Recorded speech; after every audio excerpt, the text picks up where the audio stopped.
Tout le monde te dit que l'IA c'est incroyable pour gagner du temps, y compris sur tes photos produits.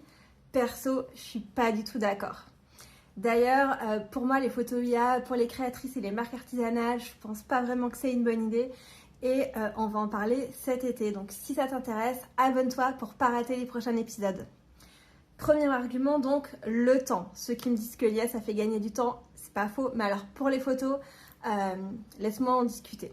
Donc, je suis formatrice photo produit, je sais bien que shooter toute une collection et tout, c'est pas quelque chose qui se fait sur un coin de table en 2 minutes, on est d'accord.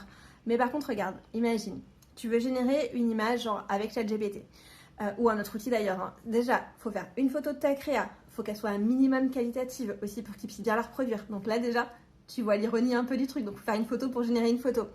Ensuite, il faut être hyper précise dans ce que tu demandes pour avoir un rendu à peu près correct, attendre que ça génère, recommencer, etc. etc.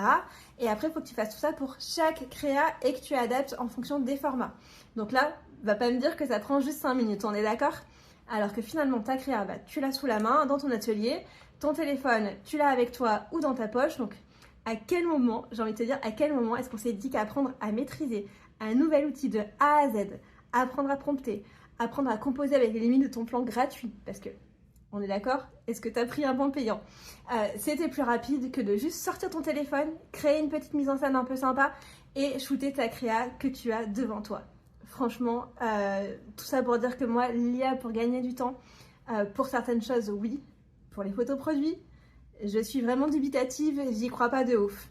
Donc voilà mon avis sur la question, mais j'ai bien d'autres arguments contre l'IA, en tout cas pour les photos produits pour les créatrices.